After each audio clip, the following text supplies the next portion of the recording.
Hello everyone welcome back to your own channel Scientia. ਹਾਂਜੀ, ਜਿਵੇਂ ਕਿ ਤੁਸੀਂ ਜਾਣਦੇ ਹੋ ਆਪਾਂ ਆਪਣੇ ਚੈਨਲ ਦੇ ਸਾਇੰਸ ਦੀ ਪ੍ਰੀਪਰੇਸ਼ਨ ਕਰ ਰਹੇ ਹਾਂ ਕੰਪੀਟੀਟਿਵ ਐਗਜ਼ਾਮਸ ਦੇ ਲਈ। ਸੀਟੈਟ ਦਾ ਐਗਜ਼ਾਮ ਹੋ, ਪੀਟੈਟ ਦਾ ਐਗਜ਼ਾਮ ਹੋ, ਐਨਟੀਟੀ ਲਈ, ਈਟੀਟੀ ਲਈ ਐਂਡ ਈਵਨ ਮਾਸਟਰ ਕੈਡਰ ਦੇ ਲਈ ਵੀ। ਅਗਰ ਤੁਸੀਂ ਚੈਨਲ ਤੇ ਨਿਊ ਹੋ ਤਾਂ ਚੈਨਲ ਨੂੰ ਸਬਸਕ੍ਰਾਈਬ ਕਰਨਾ ਨਾ ਭੁੱਲਿਓ, ਬੈਲ ਆਈਕਨ ਨੂੰ ਪ੍ਰੈਸ ਕਰ ਲਿਓ ਸੋ ਦੈਟ ਤੁਹਾਨੂੰ ਸਾਰੀਆਂ ਅਪਡੇਟਸ ਟਾਈਮ ਟੂ ਟਾਈਮ ਮਿਲਦੀਆਂ ਰਹਿਣ। ਹਾਂਜੀ, ਅਗਰ ਆਪਾਂ ਗੱਲ ਕਰੀਏ ਅੱਜ ਆਪਾਂ ਨੈਕਸਟ MCQs ਦੀ ਕਲਾਸ ਲਗਾਵਾਂਗੇ। ਅੱਜ 3rd ਕਲਾਸ ਹੋਏਗੀ ਜਿਸ ਦੇ ਵਿੱਚ ਆਪਾਂ ਕਾਫੀ ਸਾਰੇ ਕੁਐਸਚਨਸ ਨੂੰ ਡਿਸਕਸ ਕਰਾਂਗੇ। ਕਲੀਅਰ? ਤਾਂ ਤੁਸੀਂ ਪਹਿਲਾਂ ਐਵੇਂ ਕਰਿਆ ਕਰੋ, ਵੀਡੀਓ ਨੂੰ ਪੋਜ਼ ਕਰਕੇ ਨਾ ਪਹਿਲਾਂ ਸਾਰੇ ਆਨਸਰ ਖੁਦ ਦਿਆ ਕਰੋ। ਕਲੀਅਰ? ਸੋ ਦੈਟ ਤੁਹਾਨੂੰ ਵੀ ਪਤਾ ਲੱਗ ਜੇ ਤੁਹਾਨੂੰ ਕਿਹੜੀ ਚੀਜ਼ ਆਉਂਦੀ ਹੈ, ਕਿਹੜੀ ਚੀਜ਼ ਨਹੀਂ ਆਉਂਦੀ। ਕਲੀਅਰ? ਤਾਂ ਪਹਿਲਾ ਆਨਸਰ ਤੁਸੀਂ ਖੁਦ ਦਿਆ ਕਰੋ, ਉਸ ਤੋਂ ਬਾਅਦ ਤੁਸੀਂ ਆਨਸਰਸ ਚੈੱਕ ਕਰ ਲਿਆ ਕਰੋ। ਕਲੀਅਰ? ਇਸ ਨਾਲ ਤੁਹਾਡੀ ਰਿਵੀਜ਼ਨ ਹੋ ਜਾਏਗੀ ਵਧੀਆ ਤਰੀਕੇ ਦੇ ਨਾਲ। ਠੀਕ ਹੈ ਜੀ। ਹਾਂਜੀ, ਹੁਣ ਆਪਾਂ ਡਿਸਕਸ ਕਰਾਂਗੇ ਨੈਕਸਟ ਫਸਟ MCQ ਨੂੰ। ਹਾਂਜੀ, ਫਸਟ MCQ ਦੇਖੋ ਕੀ ਹੈ ਆਪਣੇ ਕੋਲ। ਫਸਟ ਵਨ ਹੈ ਰਿਡਕਸ਼ਨ ਇਨਵੋਲਵਸ। ਕਹਿੰਦੇ ਜੋ ਰਿਡਕਸ਼ਨ ਹੁੰਦੀ ਹੈ ਉਹ ਕੀ ਇਨਵੋਲਵ ਕਰਦੀ ਹੈ, ਮਤਲਬ ਰਿਡਕਸ਼ਨ ਦੇ ਵਿੱਚ ਕੀ ਹੁੰਦਾ ਹੈ। ਲੂਜ਼ ਆਫ ਇਲੈਕਟ੍ਰੋਨਸ ਲੂਜ਼ ਹੁੰਦੇ ਆ, ਗੇਨ ਆਫ ਇਲੈਕਟ੍ਰੋਨ ਗੇਨ ਹੁੰਦੇ ਆ, ਰਿਮੂਵਲ ਆਫ ਹਾਈਡਰੋਜਨ ਨੂੰ ਰਿਮੂਵ ਕੀਤਾ ਜਾਂਦਾ ਹੈ, ਜਾਂ ਐਡੀਸ਼ਨ ਆਫ ਆਕਸੀਜਨ ਨੂੰ ਐਡ ਕੀਤਾ ਜਾਂਦਾ ਹੈ। ਦੇਖੋ, ਅਗਰ ਮੈਂ ਗੱਲ ਕਰਾਂ ਰਿਡਕਸ਼ਨ ਦੀ ਤਾਂ ਰਿਡਕਸ਼ਨ ਦੇ ਵਿੱਚ ਕੀ ਹੁੰਦਾ ਹੈ, ਗੇਨ ਹੁੰਦੇ ਆ ਇਲੈਕਟ੍ਰੋਨ। ਤਾਂ ਇਸ ਕੁਐਸਚਨ ਦਾ ਰਾਈਟ ਆਨਸਰ ਕੀ ਆ ਗਿਆ, ਆਪਸ਼ਨ ਬੀ। ਜਿਵੇਂ ਅਗਰ ਮੈਂ ਗੱਲ ਕਰਾਂ, ਦੇਖੋ ਜੋ ਕਲੋਰੀਨ ਹੈ ਜਿਸ ਦਾ ਅਟੋਮਿਕ ਨੰਬਰ ਕਿੰਨਾ ਹੈ, 17 ਹੈ। ਕਲੀਅਰ? ਇਸ ਦੀ ਕੌਨਫੀਗਰੇਸ਼ਨ ਕਿੰਨੀ ਹੁੰਦੀ ਹੈ, 2 8 ਐਂਡ 7। ਹੁਣ ਦੇਖੋ ਕਲੋਰੀਨ ਨੂੰ ਸਟੇਬਲ ਹੋਣ ਦੇ ਲਈ ਕਿੰਨੇ ਇਲੈਕਟ੍ਰੋਨ ਦੀ ਜ਼ਰੂਰਤ ਹੈ, 1 ਇਲੈਕਟ੍ਰੋਨ ਦੀ ਜ਼ਰੂਰਤ ਹੈ, ਤਾਂ ਹੀ ਜੋ ਲਾਸਟ ਔਰਬਿਟ ਹੈ ਉੱਥੇ 8 ਇਲੈਕਟ੍ਰੋਨ ਬਣਨਗੇ। ਤਾਂ ਕਲੋਰੀਨ ਕੀ ਕਰਦਾ, 1 ਇਲੈਕਟ੍ਰੋਨ ਕੀ ਕਰ ਲੈਂਦਾ, ਗੇਨ ਕਰ ਲੈਂਦਾ, ਜਿਸ ਕਰਕੇ Cl ਨੈਗੇਟਿਵ ਚਾਰਜ ਆ ਜਾਂਦਾ। ਤਾਂ ਇਹ ਕੀ ਸ਼ੋ ਕਰਦਾ, ਰਿਡਕਸ਼ਨ ਸ਼ੋ ਕਰਦਾ। ਕੀ ਸ਼ੋ ਕਰਦਾ, ਰਿਡਕਸ਼ਨ। ਤਾਂ ਇਸ ਕੁਐਸਚਨ ਦਾ ਰਾਈਟ ਆਨਸਰ ਕੀ ਹੋਇਆ, ਆਪਸ਼ਨ ਬੀ। ਕਲੀਅਰ? ਨੈਕਸਟ ਗੱਲ ਕਰਾਂਗੇ ਸੈਕਿੰਡ ਕੁਐਸਚਨ ਦੀ। ਹਾਂਜੀ, ਸੈਕਿੰਡ ਕੁਐਸਚਨ ਦੇਖੋ, ਅ ਰਿਡਿਊਸਿੰਗ ਏਜੰਟ ਕੀ ਹੁੰਦਾ। ਆਪਸ਼ਨ ਏ ਹੈ ਗੈਟ ਰਿਡਿਊਸਡ, ਆਪਸ਼ਨ ਬੀ ਹੈ ਗੈਟ ਆਕਸੀਡਾਈਜ਼ਡ, ਆਪਸ਼ਨ ਸੀ ਹੈ oxidised and reduced both, and option D ਹੈ ਨਨ ਆਫ ਦਾ ਅਬਵ, ਵੀ ਕੋਈ ਵੀ ਨਹੀਂ। ਦੇਖੋ ਜੋ ਰਿਡਿਊਸਿੰਗ ਏਜੰਟ ਹੈ ਇਸ ਦੇ ਵਿੱਚ ਮੈਂ ਗੱਲ ਕਰਾਂ, ਇਹਦੇ ਵਿੱਚ ਦੇਖੋ ਇਹ ਜੋ ਰਿਡਕਸ਼ਨ ਕੀਤਾ ਆਪਾਂ, ਵੇਟ ਮੈਂ ਤੁਹਾਨੂੰ ਦੱਸਦੀ ਹਾਂ। ਇੱਕ ਹੁੰਦੀ ਹੈ ਟਰਮ ਰਿਡਕਸ਼ਨ, ਇੱਕ ਵਨ ਟਰਮ ਹੁੰਦੀ ਹੈ ਆਕਸੀਡੇਸ਼ਨ। ਰਿਡਕਸ਼ਨ ਦੇ ਵਿੱਚ ਆਪਾਂ ਗੱਲ ਕਰਦੇ ਹਾਂ ਗੇਨ ਆਫ ਇਲੈਕਟ੍ਰੋਨ, ਆਕਸੀਡੇਸ਼ਨ ਦੇ ਵਿੱਚ ਗੱਲ ਕਰਦੇ ਹਾਂ ਲੂਜ਼ ਆਫ ਇਲੈਕਟ੍ਰੋਨ ਦਾ ਲੂਜ਼ ਹੋ ਜਾਣਾ। ਇਸ ਤੋਂ ਇਲਾਵਾ ਜੋ ਰਿਡਕਸ਼ਨ ਐਂਡ ਆਕਸੀਡੇਸ਼ਨ ਹੈ ਇਹਨਾਂ ਦਾ ਲਿੰਕ ਹੁੰਦਾ ਹਾਈਡਰੋਜਨ ਤੇ ਆਕਸੀਜਨ ਦੇ ਨਾਲ। ਕਿਹਦੇ ਨਾਲ ਹੁੰਦਾ, ਹਾਈਡਰੋਜਨ ਤੇ ਆਕਸੀਜਨ ਦੇ ਨਾਲ। ਦੇਖੋ ਜੋ ਰਿਡਕਸ਼ਨ ਨੇ, ਹਾਂਜੀ ਜੋ ਤਾਂ ਰਿਡਕਸ਼ਨ ਨੇ ਇਹਨਾਂ ਦੇ ਵਿੱਚ ਕੀ ਹੋ ਜਾਂਦਾ, ਵੇਟ ਜੋ ਰਿਡਕਸ਼ਨ ਨੇ ਇਹ ਕੀ ਕਰਦੇ ਨੇ, ਇਹਨਾਂ ਦੇ ਵਿੱਚ ਕੰਬੀਨੇਸ਼ਨ ਜੇ ਕੋਈ ਰਿਐਕਸ਼ਨ ਹੁੰਦੀ ਹੈ, ਮੰਨ ਲਓ ਕੋਈ ਰਿਐਕਸ਼ਨ ਹੋ ਰਹੀ ਹੈ ਤੇ ਉਸ ਦੇ ਵਿੱਚ ਕੀ ਕਰਦੇ ਨੇ, ਇਹ ਹਾਈਡਰੋਜਨ ਨੂੰ ਕੀ ਕਰ ਲੈਂਦੇ ਨੇ, ਗੇਨ, ਐਂਡ ਜੋ ਆਕਸੀਜਨ ਹੁੰਦਾ ਉਸ ਨੂੰ ਕੀ ਕਰ ਦਿੰਦੇ ਨੇ, ਲੂਜ਼। ਠੀਕ ਹੈ? ਤਾਂ ਉਸ ਨੂੰ ਆਪਾਂ ਕੀ ਬੋਲ ਦਿੰਦੇ ਹਾਂ, reduction reaction. But in case of oxidation ਇਹ ਚੀਜ਼ ਕੀ ਹੈ, ਉਲਟ ਹੈ। ਆਕਸੀਡੇਸ਼ਨ ਦੇ ਵਿੱਚ ਕੀ ਹੁੰਦਾ, ਗੇਨ ਹੁੰਦਾ ਆਕਸੀਜਨ ਦਾ, ਐਂਡ ਲੂਜ਼ ਕੀ ਹੁੰਦਾ, ਹਾਈਡਰੋਜਨ। ਕਲੀਅਰ? ਇਹ ਕੀ ਹੋ ਗਈ, ਰਿਡਕਸ਼ਨ ਐਂਡ ਆਕਸੀਡੇਸ਼ਨ। ਇਗਜ਼ਾਮਪਲ ਨਾਲ ਸਮਝਦੇ ਹਾਂ। ਹੁਣ ਦੇਖੋ ਇਗਜ਼ਾਮਪਲ ਨਾਲ ਅਗਰ ਮੈਂ ਗੱਲ ਕਰਾਂ, ਰਿਡਕਸ਼ਨ ਦੀ ਗੱਲ ਕਰੀਏ, ਜਿਵੇਂ ਕੋਪਰ ਆਕਸਾਈਡ ਹੈ, ਇਸ ਦੀ ਮੈਂ ਰਿਐਕਸ਼ਨ ਹਾਈਡਰੋਜਨ ਨਾਲ ਕਰਵਾਤੀ ਤਾਂ ਆਪਣੇ ਕੋਲ ਕੀ ਬਣ ਜੂਗਾ, ਕੋਪਰ ਪਲੱਸ ਹਾਈਡਰੋਜਨ ਬਣ ਜੂਗਾ। ਤਾਂ ਹੁਣ ਇਹਦੇ ਵਿੱਚ ਕੀ ਹੋਇਆ, ਦੇਖੋ ਜੋ ਆਕਸੀਜਨ ਸੀ, ਆਕਸੀਜਨ ਕੀ ਹੋ ਗਿਆ, ਲੂਜ਼ ਹੋ ਗਿਆ। ਆਕਸੀਜਨ ਕੀ ਹੋ ਗਿਆ, ਲੂਜ਼ ਹੋ ਗਿਆ। ਆਹ ਜੋ ਆਕਸੀਜਨ ਸੀ ਕੋਪਰ ਤੋਂ ਲੂਜ਼ ਹੋ ਗਿਆ, ਕੀ ਬਣ ਗਿਆ, ਕੱਲਾ ਕੋਪਰ।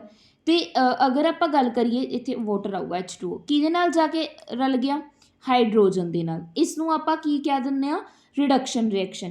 ਬਟ ਅਗਰ ਮੈਂ ਗੱਲ ਕਰਾਂ ਆਕਸੀਡੇਸ਼ਨ ਦੇ ਵਿੱਚ, ਉਹਦੇ ਵਿੱਚ ਗੇਨ ਹੁੰਦਾ ਆਕਸੀਜਨ। ਜਿਵੇਂ 2 ਕੋਪਰ ਨੂੰ ਮੈਂ ਆਕਸੀਜਨ ਦੇ ਨਾਲ ਰਿਐਕਟ ਕਰਵਾਉਂਗੀ ਤਾਂ ਇਹ ਕੰਬਾਈਨ ਹੋ ਜਾਊਗਾ, ਕੀ ਬਣ ਜੂਗਾ, ਕੋਪਰ ਆਕਸਾਈਡ ਬਣ ਜੂਗਾ। ਕਲੀਅਰ? ਇਹ ਬੈਲੈਂਸ ਕਰਨ ਦੇ ਲਈ। ਤਾਂ ਇਸ ਨੂੰ ਆਪਾਂ ਕੀ ਬੋਲ ਦਿੰਦੇ ਹਾਂ, ਆਕਸੀਡੇਸ਼ਨ। ਐਂਡ ਇਸ ਨੂੰ ਕੀ ਕਹਿ ਦਿੰਦੇ ਆ, ਰਿਡਕਸ਼ਨ ਰਿਐਕਸ਼ਨ ਕਹਿ ਦਿੰਦੇ ਆ। ਹੁਣ ਜੋ ਰਿਡਿਊਸਿੰਗ ਏਜੰਟ ਹੈ ਉਹ ਵੀ ਇਹਨਾਂ ਦੇ ਨਾਲ ਕੀ ਕਰਦੇ ਨੇ, ਲਿੰਕ ਕਰਦੇ ਨੇ। ਰਿਡਿਊਸਿੰਗ ਏਜੰਟ ਐਂਡ ਆਕਸੀਡਾਈਜ਼ਿੰਗ ਏਜੰਟ ਦੋਨੇ ਕਿਸ ਟਰਮਸ ਦੇ ਨਾਲ ਲਿੰਕ ਕਰਦੇ ਨੇ, ਜੋ ਆਪਣੇ ਕੋਲ ਰਿਡਕਸ਼ਨ ਐਂਡ ਆਕਸੀਡੇਸ਼ਨ ਹੈ। ਦੇਖੋ ਜੋ ਆਪਣੇ ਕੋਲ ਕੀ ਕੀਤੀ ਆਪਾਂ ਨੇ, ਰਿਡਿਊਸਿੰਗ ਏਜੰਟ ਦੀ ਗੱਲ ਕੀਤੀ ਹੈ, ਇਸ ਦੇ ਵਿੱਚ ਕੀ ਹੋ ਜਾਂਦਾ ਹੈ, ਇਹ ਆਕਸੀਡਾਈਜ਼ਡ ਹੋ ਜਾਂਦਾ ਹੈ। ਮਤਲਬ ਵੇਟ, ਹੁਣ ਆਪਾਂ ਗੱਲ ਕਰਦੇ ਹਾਂ reducing agent the and ਆਕਸੀਡਾਈਜ਼ਿੰਗ agent ਦੀ। ਤੁਹਾਡਾ ਕੰਸੈਪਟ ਹੀ ਕਲੀਅਰ ਕਰਵਾਤਾ ਮੈਂ। ਆਕਸੀਡਾਈਜ਼ਿੰਗ ਏਜੰਟ, ਦੇਖੋ ਇਹ ਦੋਨੋਂ ਉਲਟ ਨੇ। ਰਿਡਿਊਸਿੰਗ ਮਤਲਬ ਇਸ ਦੇ ਵਿੱਚ ਕੀ ਹੋ ਜਾਣਾ, ਰਿਡਕਸ਼ਨ ਆਕਸੀਡੇਸ਼ਨ ਵਾਲਾ ਕੰਮ। ਆਕਸੀਡਾਈਜ਼ਿੰਗ ਦੇ ਵਿੱਚ ਕਿਹੜਾ ਕੰਮ ਹੋ ਜਾਣਾ, ਰਿਡਕਸ਼ਨ ਵਾਲਾ ਕੰਮ ਹੋ ਜਾਣਾ। ਜਿਵੇਂ ਹੁਣ ਰਿਡਿਊਸਿੰਗ ਏਜੰਟ ਉਹ ਹੁੰਦੇ ਨੇ ਜੋ ਲੂਜ਼ ਕਰਨ ਇਲੈਕਟ੍ਰੋਨਸ ਨੂੰ ਤੇ ਕੀ ਹੋ ਜਾਣ, ਆਕਸੀਡਾਈਜ਼ ਹੋ ਜਾਣ। ਕਲੀਅਰ। ਐਂਡ ਜੋ ਮਤਲਬ ਆਕਸੀਡੇਸ਼ਨ ਹੋ ਜੇ, ਜੋ ਆਕਸੀਡਾਈਜ਼ਿੰਗ ਏਜੰਟ ਨੇ ਇਹਨਾਂ ਦੇ ਵਿੱਚ ਕੀ ਹੁੰਦੇ ਨੇ, ਗੇਨ ਹੋ ਜਾਂਦੇ ਨੇ ਇਲੈਕਟ੍ਰੋਨ। ਕਲੀਅਰ। ਤਾਂ ਜੋ ਰਿਡਿਊਸਿੰਗ ਏਜੰਟ ਹੁੰਦਾ ਇਹ ਇਲੈਕਟ੍ਰੋਨ ਨੂੰ ਲੂਜ਼ ਕਰਦੇ ਨੇ, ਮਤਲਬ ਇਲੈਕਟ੍ਰੋਨ ਡੋਨਰ ਹੁੰਦੇ ਨੇ। ਐਂਡ ਜੋ ਅਗਰ ਮੈਂ ਗੱਲ ਕਰਾਂ ਆਕਸੀਡਾਈਜ਼ਿੰਗ ਏਜੰਟ ਹੈ, ਇਹ ਇਲੈਕਟ੍ਰੋਨ ਅਸੈਪਟਰ ਹੁੰਦੇ ਆ।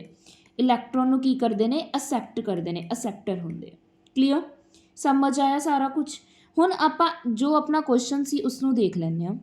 ਵੇਟ ਕਿੱਥੇ ਗਈ, ਹਾਂਜੀ ਕੀ ਹੈ ਆਪਣੇ ਕੋਲ ਸੈਕਿੰਡ ਕੁਐਸਚਨ, ਰਿਡਿਊਸਿੰਗ ਏਜੰਟ। ਤਾਂ ਰਿਡਿਊਸਿੰਗ ਏਜੰਟ ਕੀ ਹੁੰਦੇ ਨੇ, ਜੋ ਕੀ ਕਰਨ, ਲੂਜ਼ ਕਰਦੇ ਨੇ ਇਲੈਕਟ੍ਰੋਨ ਨੂੰ ਤੇ ਕੀ ਕਰਨ, ਆਕਸੀਡਾਈਜ਼ ਹੋ ਜਾਣ। ਤਾਂ ਇਸ ਕੁਐਸਚਨ ਦਾ ਰਾਈਟ ਆਨਸਰ ਕੀ ਆ ਗਿਆ ਆਪਣੇ ਕੋਲ, ਆਪਸ਼ਨ ਬੀ ਆ ਗਿਆ। Clear, same. ਨੈਕਸਟ ਅਗਰ ਆਪਾਂ ਗੱਲ ਕਰੀਏ ਥਰਡ ਕੁਐਸਚਨ ਦੀ, ਆਕਸੀਡਾਈਜ਼ਿੰਗ ਏਜੰਟ ਕੀ ਹੁੰਦੇ, ਮੈਂ ਹੁਣੇ ਦੱਸਿਆ ਜੋ ਰਿਡਕਸ਼ਨ ਵਾਲਾ ਕੰਮ ਕਰਨ। ਰਿਡਕਸ਼ਨ ਕੀ ਕਰਦਾ ਸੀ, ਗੇਨ ਆਫ ਇਲੈਕਟ੍ਰੋਨ। ਤਾਂ ਇਸ ਕੁਐਸਚਨ ਦਾ ਰਾਈਟ ਆਨਸਰ ਵੀ ਕੀ ਹੋ ਗਿਆ, ਆਪਸ਼ਨ ਬੀ ਹੋ ਗਿਆ। ਕਲੀਅਰ। ਨੈਕਸਟ ਆਪਾਂ ਗੱਲ ਕਰਾਂਗੇ ਫੋਰਥ ਕੁਐਸਚਨ ਦੀ। ਫੋਰਥ ਕੁਐਸਚਨ ਕੀ ਹੈ, ਆ ਵਾਟਰ ਦਾ ਮੋਲੀਕਿਊਲ ਹੈ ਰਿਐਕਟੈਂਟ ਦੇ ਵਿੱਚ, ਔਰ ਉਹ ਕੀ ਹੋ ਰਿਹਾ, H2 ਹਾਈਡਰੋਜਨ ਤੇ ਆਕਸੀਜਨ ਦੇ ਵਿੱਚ ਕੀ ਹੋ ਰਿਹਾ, ਬ੍ਰੇਕਡਾਊਨ ਹੋ ਰਿਹਾ। ਤਾਂ ਇਹ ਕੰਬੀਨੇਸ਼ਨ ਰਿਐਕਸ਼ਨ ਤਾਂ ਬਿਲਕੁਲ ਵੀ ਨਹੀਂ ਹੋਈ, ਡੀਕੰਪੋਜੀਸ਼ਨ ਵੀ ਨਹੀਂ ਹੋਈ, ਸੌਰੀ ਡੀਕੰਪੋਜੀਸ਼ਨ ਰਿਐਕਸ਼ਨ ਹੋਈ, ਕਿਉਂਕਿ ਕੋਈ ਵੀ ਮੋਲੀਕਿਊਲ ਕੀ ਹੈ, ਡੀਕੰਪੋਜ਼ ਹੋ ਰਿਹਾ, ਮਤਲਬ ਡਿਵਾਈਡ ਹੋ ਰਿਹਾ, ਟੁੱਟ ਰਿਹਾ। ਡਿਸਪਲੇਸਮੈਂਟ ਰਿਐਕਸ਼ਨ ਵੀ ਨਹੀਂ ਹੋਈ, ਡਬਲ ਡਿਸਪਲੇਸਮੈਂਟ ਵੀ ਨਹੀਂ ਹੋਈ। ਤਾਂ ਇਸ ਦਾ ਵੀ ਕੀ ਰਾਈਟ ਆਨਸਰ ਆ ਗਿਆ, ਆਪਸ਼ਨ ਬੀ। ਮਤਲਬ ਫਸਟ 4 ਕੁਐਸਚਨ ਦਾ ਰਾਈਟ ਆਨਸਰ ਕੀ ਹੋ ਗਿਆ, ਆਪਸ਼ਨ ਬੀ। ਕਲੀਅਰ। ਨੈਕਸਟ ਆਪਾਂ ਗੱਲ ਕਰਾਂਗੇ ਸੈਕਿੰਡ ਕੁਐਸਚਨ ਦੀ, ਸੌਰੀ ਫਿਫਥ ਕੁਐਸਚਨ ਦੀ।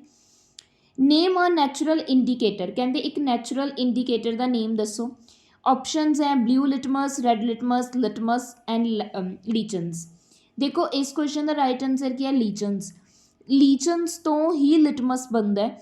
ਮਤਲਬ ਲੀਚਨ ਕੀ ਹੁੰਦਾ, ਇੱਕ ਪ੍ਰੋਡਕਟ ਹੈ ਜਿਹਦੇ ਤੋਂ ਆਪਾਂ ਕੀ, ਇੱਕ ਚੀਜ਼ ਹੈ ਜਿਹਦੇ ਤੋਂ ਆਪਾਂ ਕੀ ਬਣਾ ਲੈਂਦੇ ਹਾਂ, ਲਿਟਮਸ ਤਿਆਰ ਕਰ ਲੈਂਦੇ ਹਾਂ, ਜੋ ਇੱਕ ਨੈਚੁਰਲ ਇੰਡੀਕੇਟਰ ਹੈ। ਜਦੋਂ ਉਹ ਕਲਰ ਚੇਂਜ ਕਰਦਾ ਆਪਾਂ ਨੂੰ ਕੀ ਪਤਾ ਲੱਗ ਜਾਂਦਾ ਹੈ ਕਿ ਉਹ ਚੀਜ਼ ਐਸਿਡਿਕ ਹੈ ਜਾਂ ਬੇਸਿਕ ਹੈ। ਕਲੀਅਰ। ਨੈਕਸਟ ਗੱਲ ਕਰਾਂਗੇ sixth question the. Litmus is available as, litmus ਕਿਸ ਤਰ੍ਹਾਂ ਅਵੇਲੇਬਲ ਹੁੰਦਾ, red and green, red and blue, yellow and brown, red and blue. ਦੇਖੋ ਜੋ ਲਿਟਮਸ ਹੈ ਆਪਣੇ ਕੋਲ ਉਹ ਰੈਡ ਐਂਡ ਬਲੂ ਕਲਰ ਦਾ ਹੁੰਦਾ। ਤਾਂ ਇਸ ਕੁਐਸਚਨ ਦਾ ਰਾਈਟ ਆਨਸਰ ਕੀ ਹੈ ਆਪਣੇ ਕੋਲ, ਆਪਸ਼ਨ ਬੀ। ਮਤਲਬ ਜੋ ਲਿਟਮਸ ਪੇਪਰ ਹੈ ਜਦੋਂ ਰੈਡ ਬਲੂ 'ਚ ਕਨਵਰਟ ਹੋ ਜਾਂਦਾ, ਇਸ ਦਾ ਮਤਲਬ ਉਹ ਬੇਸ ਇੰਡੀਕੇਟ ਕਰ ਰਿਹਾ ਆਪਣੇ ਕੋਲ। ਐਂਡ ਜਦੋਂ ਬਲੂ ਰੈੱਡ ਦੇ ਵਿੱਚ ਕਨਵਰਟ ਹੋ ਰਿਹਾ, ਇਸ ਦਾ ਮਤਲਬ ਆਪਾਂ ਨੂੰ ਕੀ ਸ਼ੋ ਕਰ ਰਿਹਾ, ਐਸਿਡ ਸ਼ੋ ਕਰ ਰਿਹਾ। ਕਲੀਅਰ। ਤਾਂ ਇਸ ਕੁਐਸਚਨ ਦਾ ਰਾਈਟ ਆਨਸਰ ਕੀ ਆ ਗਿਆ, ਆਪਸ਼ਨ ਬੀ ਆ ਗਿਆ। ਨੈਕਸਟ ਗੱਲ ਕਰਾਂਗੇ ਸੈਵਨਥ ਕੁਐਸਚਨ ਦੀ। Lime water is, lime water ਕੀ ਹੁੰਦਾ। ਦੇਖੋ ਲਾਈਮ ਵਾਟਰ ਕਿਹਨੂੰ ਬੋਲਿਆ ਜਾਂਦਾ, ਆਪਸ਼ਨਸ ਦੇਖੋ, dilute calcium hydroxide, dilute sodium hydroxide, ਜਾਂ ਮੈਗਨੀਸ਼ੀਅਮ ਹਾਈਡਰੋਕਸਾਈਡ, ਜਾਂ ਨਨ ਆਫ ਦਾ ਅਬਵ। ਤਾਂ ਲਾਈਮ ਵਾਟਰ ਕਿਹਨੂੰ ਬੋਲਿਆ ਜਾਂਦਾ, ਕੈਲਸ਼ੀਅਮ ਹਾਈਡਰੋਕਸਾਈਡ ਨੂੰ। ਇਸ ਤੋਂ ਬੋਲਿਆ ਜਾਂਦਾ ਜੋ ਡਿਲਿਊਟ ਐਕੁਅਸ ਤੋਂ ਬਣਦਾ ਹੈ। ਇਸ ਦਾ ਫਾਰਮੂਲਾ ਕੀ ਹੁੰਦਾ, CaOH2। ਕੈਲਸ਼ੀਅਮ ਹਾਈਡਰੋਕਸਾਈਡ ਨੂੰ ਕੀ ਕਿਹਾ ਜਾਂਦਾ, ਲਾਈਮ ਵਾਟਰ ਕਿਹਾ ਜਾਂਦਾ। ਕਲੀਅਰ। ਉਮੀਦ ਹੈ 7 ਕੁਐਸਚਨ ਸਮਝ ਆ ਚੁੱਕੇ ਹੈ। ਨੈਕਸਟ ਗੱਲ ਕਰਾਂਗੇ 8th ਕੁਐਸਚਨ ਦੀ। ਹਾਂਜੀ 8th ਕੁਐਸਚਨ ਕੀ ਹੈ, what is the correct sequence of occurrence in nitrogen cycle start from nitrogen gas. ਕਹਿੰਦੇ ਜੋ ਨਾਈਟ੍ਰੋਜਨ ਗੈਸ ਤੋਂ ਨਾਈਟ੍ਰੋਜਨ ਸਾਈਕਲ ਸ਼ੁਰੂ ਹੁੰਦਾ ਉਹਦਾ ਕਰੈਕਟ ਸੀਕੁਐਂਸ ਕੀ ਹੈ। ਦੇਖੋ ਇਹਦੇ ਲਈ ਤੁਹਾਨੂੰ ਨਾਈਟ੍ਰੋਜਨ ਸਾਈਕਲ ਆਉਣਾ ਚਾਹੀਦਾ। ਦੇਖੋ ਨਾਈਟ੍ਰੋਜਨ ਸਾਈਕਲ ਕੀ ਹੁੰਦਾ, ਇਹ ਇੱਕ ਕਹਿੰਦੇ ਬਾਇਓਕੈਮੀਕਲੀ ਸਾਈਕਲ ਹੁੰਦਾ ਜਿਹਦੇ ਵਿੱਚ ਜੋ ਨਾਈਟ੍ਰੋਜਨ ਹੁੰਦੀ ਹੈ ਇਹ ਮਲਟੀਪਲ ਕੈਮੀਕਲ ਫੋਰਮਸ ਦੇ ਵਿੱਚ ਕੀ ਹੋ ਜਾਂਦੀ ਹੈ, ਕਨਵਰਟ ਹੁੰਦੀ ਹੈ। ਕੈਮੀਕਲ ਜੋ ਫੋਰਮਸ ਹੁੰਦੀਆਂ ਨੇ ਉਹਨਾਂ ਦੇ ਵਿੱਚ ਕੀ ਹੁੰਦੀ ਹੈ, ਕਨਵਰਟ ਹੋ ਜਾਂਦੀ ਹੈ। ਤੇ ਫਿਰ ਇਹ ਕਿੱਥੇ ਸਰਕੂਲੇਟ ਹੁੰਦੀ ਹੈ, ਆਪਣੇ ਐਟਮੋਸਫੀਅਰ ਦੇ ਵਿੱਚ। ਤੇ ਸਰਕੂਲੇਟ ਕਿੱਥੇ ਹੈ, ਆਲੇ ਦੁਆਲੇ ਆਪਣੀ ਜੋ ਐਟਮੋਸਫੀਅਰ ਹੈ, ਵਾਤਾਵਰਨ ਹੈ, ਇਹਦੇ ਵਿੱਚ ਕੀ ਹੈ, ਸਰਕੂਲੇਟ ਹੋ ਜਾਂਦੀ ਹੈ ਉਹਨਾਂ ਕੈਮੀਕਲ ਫੋਰਮਸ ਤੋਂ, ਜਿਵੇਂ ਟਰਸ਼ੀਅਲ ਹੋ ਗਈ, ਮੈਰਾਈਨ 'ਚ ਹੋ ਗਈ, ਹਰ ਤਰ੍ਹਾਂ, ਬਟ ਅਲੱਗ-ਅਲੱਗ ਫੋਰਮ ਦੇ ਵਿੱਚ। ਤਾਂ ਆਪਾਂ ਨੇ ਉਹੀ ਜੋ 5 ਸਟੇਜਿਸ ਹੈ ਉਹ ਦੱਸਣੀਆਂ ਨੇ ਕਿ ਨਾਈਟ੍ਰੋਜਨ ਸਾਈਕਲ ਦੇ ਵਿੱਚ ਕਿਸ ਤਰੀਕੇ ਨਾਲ ਕੀ ਹੁੰਦੀਆਂ ਨੇ, ਸਟੇਜਿਸ ਪਾਈਆਂ ਜਾਂਦੀਆਂ ਨੇ। ਕਲੀਅਰ। ਤਾਂ ਦੇਖੋ ਇਹ ਸਭ ਤੋਂ ਪਹਿਲਾਂ ਕੀ ਹੁੰਦਾ, ਸਭ ਤੋਂ ਪਹਿਲਾਂ ਨਾਈਟ੍ਰੋਜਨ ਫਿਕਸਡ ਹੁੰਦਾ। ਨਾਈਟ੍ਰੋਜਨ ਦੀ ਫਿਕਸੇਸ਼ਨ ਕੀਤੀ ਜਾਂਦੀ ਹੈ। ਜਦੋਂ ਨਾਈਟ੍ਰੋਜਨ ਦੀ ਕੀ ਕੀਤੀ ਜਾਂਦੀ ਹੈ, ਫਿਕਸੇਸ਼ਨ ਕੀਤੀ ਜਾਂਦੀ ਹੈ, ਉਸ ਤੋਂ ਬਾਅਦ ਜੋ ਸਟੈਪ ਹੈ, ਅਗਰ ਆਪਾਂ ਗੱਲ ਕਰੀਏ ਸੈਕਿੰਡ, ਤਾਂ ਉਸ ਦੇ ਵਿੱਚ ਕੀ ਹੋ ਜਾਂਦਾ ਹੈ, ਅਮੋਨੀਫਿਕੇਸ਼ਨ। ਫਿਰ ਆਪਣੇ ਕੋਲ ਅਮੋਨੀਆ ਤਿਆਰ ਕੀਤਾ ਜਾਂਦਾ ਹੈ। ਕਲੀਅਰ। ਅਮੋਨੀਫਿਕੇਸ਼ਨ ਕਰਨ ਤੋਂ ਬਾਅਦ ਕੀ ਆਪਣੇ ਕੋਲ ਥਰਡ ਸਟੈਪ ਕੀ ਹੁੰਦਾ, ਨਾਈਟ੍ਰੀਫਿਕੇਸ਼ਨ। ਦੈਨ ਕੀ ਆ ਜਾਂਦਾ, ਡੀਨਾਈਟ੍ਰੀਫਿਕੇਸ਼ਨ। ਤਾਂ ਇਸ ਅਕੋਰਡਿੰਗ ਆਪਾਂ ਆਪਣੀਆਂ ਆਪਸ਼ਨਸ ਦੇਖ ਸਕਦੇ ਹਾਂ ਕਿ ਕਿਸ ਤਰੀਕੇ ਨਾਲ ਹੁੰਦਾ। ਹਾਂਜੀ, ਤਾਂ ਆਪਣੀ ਫਸਟ ਕੀ ਸੀ, ਨਾਈਟ੍ਰੋਜਨ ਫਿਕਸੇਸ਼ਨ, ਤਾਂ ਆਹ ਆਪਸ਼ਨ ਵੀ ਕੈਂਸਲ ਹੋ ਗਈ ਐਂਡ ਦਿਸ ਵਨ ਵੀ। ਹੁਣ ਇਹਨਾਂ ਦੇ ਵਿੱਚ ਸੈਕਿੰਡ ਸਟੈਪ ਆਪਣੇ ਕੋਲ ਕੀ ਹੁੰਦਾ, ਅਮੋਨੀਫਿਕੇਸ਼ਨ ਕਰਨਾ। ਤਾਂ ਇੱਥੇ ਸੈਕਿੰਡ ਗਲਤ ਹੈ, ਤਾਂ ਇਸ ਕੁਐਸਚਨ ਦਾ ਰਾਈਟ ਆਨਸਰ ਵੀ ਕੀ ਹੋ ਗਿਆ, ਆਪਸ਼ਨ ਬੀ ਹੋ ਗਿਆ। ਕਲੀਅਰ। ਉਮੀਦ ਹੈ ਤੁਹਾਨੂੰ ਸਮਝ ਆ ਗਿਆ ਹੋਣਾ।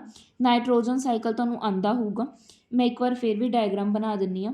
ਸਭ ਤੋਂ ਪਹਿਲਾਂ ਨਾਈਟ੍ਰੋਜਨ ਗੈਸ ਹੁੰਦੀ ਹੈ, ਠੀਕ ਹੈ। ਫਿਰ ਇਹ ਨਾਈਟ੍ਰੋਜਨ ਕੀ ਹੁੰਦੀ ਹੈ, ਫਿਕਸ ਹੋ ਜਾਂਦੀ ਹੈ, ਫਿਕਸੇਸ਼ਨ ਹੋ ਜਾਂਦੀ ਹੈ। ਕਲੀਅਰ। ਐਕਚੁਅਲੀ ਇਹ MCQ ਦੀ ਕਲਾਸ ਹੈ ਨਾ, ਤਾਂ ਮੈਂ ਜ਼ਿਆਦਾ ਡੀਪਲੀ ਨਹੀਂ ਕਰਵਾਉਂਗੀ। ਫਿਰ ਆਰਗੈਨਿਕ ਨਾਈਟ੍ਰੋਜਨ ਬਣਨ ਤੋਂ ਬਾਅਦ ਅਮੋਨੀਫਿਕੇਸ਼ਨ ਹੋ ਜਾਊਗਾ। ਅਮੋਨੀਫਿਕੇਸ਼ਨ ਹੋ ਜਾਊਗਾ, ਮਤਲਬ ਅਮੋਨੀਆ ਤਿਆਰ ਹੋ ਜਾਊਗਾ, NH3। ਦੈਨ ਇਸ ਤੋਂ ਬਾਅਦ ਅਮੋਨੀਅਮ ਆਇਨ ਬਣ ਜਾਊਗਾ, NH4 ਪੋਜ਼ੀਟਿਵ। ਅਮੋਨੀਅਮ ਆਇਨ ਬਣਨ ਤੋਂ ਬਾਅਦ ਨਾਈਟ੍ਰੀਫਿਕੇਸ਼ਨ ਹੋ ਜਾਊਗੀ, ਨਾਈਟ੍ਰੀਫਿਕੇਸ਼ਨ। ਨਾਈਟ੍ਰੀਫਿਕੇਸ਼ਨ ਤੋਂ ਬਾਅਦ ਨਾਈਟ੍ਰੇਟਸ ਬਣਨਗੇ। ਕਿੱਦਾਂ ਦੇ ਨਾਈਟ੍ਰੇਟਸ ਬਣਨਗੇ, ਜਿਵੇਂ ਅਗਰ ਮੈਂ ਗੱਲ ਕਰਾਂ NO2 ਨੈਗੇਟਿਵ, NO3 ਨੈਗੇਟਿਵ, ਇਸ ਨੂੰ ਕੀ ਕਹਿੰਦੇ, ਨਾਈਟ੍ਰੀਏਟ ਬਣਨਾ ਜਾਂ ਨਾਈਟ੍ਰੇਟ ਬਣਨਾ। ਦੈਨ ਡੀਨਾਈਟ੍ਰੀਫਿਕੇਸ਼ਨ ਹੋ ਜਾਂਦੀ ਹੈ, ਜੋ ਕਿ ਹੈ ਲਾਸਟ ਸਟੈਪ ਸੀਗਾ। ਉਸ ਤੋਂ ਬਾਅਦ ਦੁਬਾਰਾ ਨਾਈਟ੍ਰੋਜਨ ਬਣ ਜਾਂਦੀ ਹੈ, ਜੋ ਐਟਮੋਸਫੀਅਰ ਦੇ ਵਿੱਚ ਫੈਲ ਜਾਂਦੀ ਹੈ। ਇਹ ਕੀ ਹੈ, ਇੱਕ ਪ੍ਰੋਪਰ ਕੀ ਹੈ, ਸਾਈਕਲ ਹੈ। ਠੀਕ ਹੈ ਜੀ, ਉਮੀਦ ਹੈ ਤੁਹਾਨੂੰ ਕਲੀਅਰ ਹੋ ਚੁੱਕਿਆ ਹੋਣਾ। ਤਾਂ ਨੈਕਸਟ ਆਪਾਂ ਕੁਐਸਚਨ ਦੀ ਗੱਲ ਕਰ ਰਹੇ ਸੀ 9th ਦੀ। ਦੇਖੋ ਪੀਟੈਟ 'ਚ ਆਏ ਹੋਏ ਨੇ ਦੋਨੋਂ, ਤਾਂ ਇਹਨਾਂ ਨੂੰ ਤਾਂ ਆਪਾਂ ਸਕਿਪ ਕਰ ਹੀ ਨਹੀਂ ਸਕਦੇ। Clear. Which of the following pair will show displacement reaction. ਤਾਂ ਆਪਾਂ ਨੂੰ ਕੀ ਦੱਸਿਆ ਹੋਇਆ ਕਿ ਕਿਹੜੇ ਇਹਨਾਂ ਦੇ ਵਿੱਚੋਂ ਕੀ ਸ਼ੋ ਕਰਦੇ ਆ, ਡਿਸਪਲੇਸਮੈਂਟ ਰਿਐਕਸ਼ਨ ਸ਼ੋ ਕਰਦੇ ਆ। ਦੇਖੋ ਹੁਣ ਡਿਸਪਲੇਸਮੈਂਟ ਰਿਐਕਸ਼ਨ ਦੀ ਅਗਰ ਮੈਂ ਗੱਲ ਕਰਾਂ, ਇਹਨਾਂ ਦੀ ਤੁਹਾਨੂੰ ਹਰ ਚੀਜ਼ ਪਤਾ ਹੋਣੀ ਚਾਹੀਦੀ ਹੈ, ਮਤਲਬ ਕਿਹੜੀ ਆਪਸ਼ਨ ਕਿਹਦੇ ਨਾਲ ਲੱਗੂਗੀ ਜਾਂ ਕਰਵਾ ਕੇ ਦੇਖ ਸਕਦੇ। ਜਿਵੇਂ ਹੁਣ ਸੋਡੀਅਮ ਕਲੋਰਾਈਡ ਦੀ ਮੈਂ ਗੱਲ ਕਰਾਂ, ਤਾਂ ਸੋਡੀਅਮ ਕਲੋਰਾਈਡ ਕੀ ਹੈ, ਕੈਲਸ਼ੀਅਮ ਦੇ ਨਾਲ ਰਿਐਕਟ ਨਹੀਂ ਕਰਦਾ ਕਿਉਂਕਿ ਇਹ ਲੈਸ ਰਿਐਕਟਿਵ ਹੁੰਦੇ, ਤਾਂ ਇਹ ਵੀ ਕੈਂਸਲ ਹੋ ਗਿਆ। ਅਗਰ ਮੈਂ ਗੱਲ ਕਰਾਂ ਕਾਪਰ ਕਲੋਰਾਈਡ ਦੀ, ਕਿਸ ਦੇ ਨਾਲ, ਸਿਲਵਰ ਦੇ ਨਾਲ, ਨੋ, ਇਹ ਵੀ ਡਿਸਪਲੇਸਮੈਂਟ ਰਿਐਕਸ਼ਨ ਨਹੀਂ ਸ਼ੋ ਕਰਦੇ। ਅਗਰ ਮੈਂ ਗੱਲ ਕਰਾਂ ਆਇਰਨ ਸਲਫੇਟ ਦੀ ਸਿਲਵਰ ਦੇ ਨਾਲ, ਤਾਂ ਜੋ ਆਪਣੇ ਕੋਲ ਸਿਲਵਰ ਹੈ ਇਹ ਕੀ ਹੁੰਦਾ, ਲੈਸ ਰਿਐਕਟਿਵ ਹੁੰਦਾ ਕਿਸ ਦੇ ਨਾਲੋਂ, ਆਇਰਨ ਦੇ ਨਾਲੋਂ, ਤਾਂ ਇਹ ਵੀ ਆਇਰਨ ਨੂੰ ਡਿਸਪਲੇਸ ਨਹੀਂ ਕਰੂਗਾ। ਤਾਂ ਇਸ ਕੁਐਸਚਨ ਦਾ ਰਾਈਟ ਆਨਸਰ ਕੀ ਆਊਗਾ, ਆਪਸ਼ਨ ਡੀ। ਐਲੂਮੀਨੀਅਮ ਕਲੋਰਾਈਡ ਕਿਹਨੂੰ ਡਿਸਪਲੇਸ ਕਰ ਪਾਉਂਦਾ, ਮੈਗਨੀਸ਼ੀਅਮ ਨੂੰ ਈਜ਼ਲੀ ਡਿਸਪਲੇਸ ਕਰ ਪਾਉਂਦਾ, ਤਾਂ ਇਸ ਦਾ ਕੀ ਆਊਗਾ, option D right answer. Clear. Next ਆਪਾਂ 10th ਕੁਐਸਚਨ ਨੂੰ ਦੇਖਦੇ ਹਾਂ। ਹਾਂਜੀ, 10th ਕੁਐਸਚਨ ਕੀ ਹੈ, ਮਿਲਕ ਆਫ ਮੈਗਨੀਸ਼ੀਆ ਇਜ਼, ਕਹਿੰਦੇ ਮਿਲਕ ਆਫ ਮੈਗਨੀਸ਼ੀਆ ਕੀ ਹੁੰਦਾ, an antacid, bleaching powder, sodium chloride ਜਾਂ ਮਿਥਾਈਲ ਔਰੇਂਜ। ਤਾਂ ਜੋ ਮਿਲਕ ਆਫ ਮੈਗਨੀਸ਼ੀਆ ਇਹ ਇੱਕ ਐਂਟਾ ਐਸਿਡ ਹੈ, ਤਾਂ ਇਸ ਦਾ ਕੀ ਆਪਸ਼ਨ ਆ ਗਿਆ, ਏ, ਜੋ ਜਿਸ ਦੀ pH ਨੀਅਰ ਅਬਾਊਟ 10 ਹੁੰਦੀ ਹੈ। ਮਤਲਬ ਇਹ ਕੀ ਹੁੰਦਾ, ਬੇਸ ਹੁੰਦਾ ਨੇਚਰ ਦੇ ਵਿੱਚ, ਬੇਸਿਕ ਹੋਣ ਦੀ ਵਜ੍ਹਾ ਦੇ ਨਾਲ ਇਹ ਐਸਿਡਿਟੀ ਨੂੰ ਕੀ ਕਰ ਦਿੰਦਾ, ਨਿਊਟਰਲਾਈਜ਼ ਕਰ ਦਿੰਦਾ। ਠੀਕ ਹੈ। ਨੈਕਸਟ ਆਪਾਂ ਗੱਲ ਕਰਾਂਗੇ 11th ਕੁਐਸਚਨ ਦੀ। ਹਾਂਜੀ, 11th ਕੀ ਹੈ, ਟਰਮੈਰਿਕ ਸਟੇਨ, ਮਤਲਬ ਜੋ ਹਲਦੀ ਦਾ ਦਾਗ ਹੈ, white shirt on white shirt is turn to red. ਕਹਿੰਦੇ ਕਿਸ ਤੇ, ਮਤਲਬ ਜੋ ਹਲਦੀ ਦਾ ਦਾਗ ਹੈ ਕਹਿੰਦੇ ਉਹ ਵਾਈਟ ਸ਼ਰਟ 'ਤੇ ਲੱਗਿਆ ਹੋਇਆ ਸੀ ਅਤੇ ਕਿਸ 'ਚ ਕਨਵਰਟ ਹੋ ਗਿਆ, ਰੈੱਡ। ਹਲਦੀ ਕਿਸ ਕਲਰ ਦੀ ਹੁੰਦੀ, ਯੈਲੋ। ਇਸ ਦਾ ਮਤਲਬ ਯੈਲੋ ਕਿਸ 'ਚ ਕਨਵਰਟ ਹੋ ਗਿਆ, ਰੈੱਡ ਦੇ ਵਿੱਚ। ਠੀਕ ਹੈ, ਇਹ ਕੁਐਸਚਨ ਹੈ। When it wash with soap, ਜਦੋਂ ਮੈਂ ਹਲਦੀ ਨੂੰ ਕਿਸ ਦੇ ਨਾਲ ਧੋਇਆ, ਸੋਪ ਦੇ ਨਾਲ, ਸਾਬਣ ਨਾਲ ਧੋਇਆ, ਤਾਂ ਉਹ ਕਿਸ 'ਚ ਕਨਵਰਟ ਹੋ ਗਈ, ਰੈੱਡ ਦੇ ਵਿੱਚ, ਕਲਰ ਦੇ ਵਿੱਚ ਕਨਵਰਟ ਹੋ ਗਈ। ਤਾਂ ਸੋਪ ਸੋਲਿਊਸ਼ਨ ਕੀ ਹੈ। ਦੇਖੋ ਇਹ ਤਾਂ ਇੱਕ ਬੇਸਿਕ ਕੁਐਸਚਨ ਹੈ, ਇਹ ਤਾਂ ਆਪਾਂ ਵੈਸੇ ਵੀ ਦੱਸ ਸਕਦੇ ਹਾਂ ਕਿ ਜੋ ਆਪਣਾ ਸੋਪ ਹੁੰਦਾ ਉਹ ਬੇਸਿਕ ਨੇਚਰ ਦਾ ਹੁੰਦਾ, ਇਹ ਤਾਂ ਆਪਾਂ ਨੂੰ ਪਤਾ ਹੀ ਹੈ। ਤਾਂ ਇਸ ਕੁਐਸਚਨ ਦਾ ਤਾਂ ਰਾਈਟ ਆਨਸਰ ਇਹ ਆ ਗਿਆ।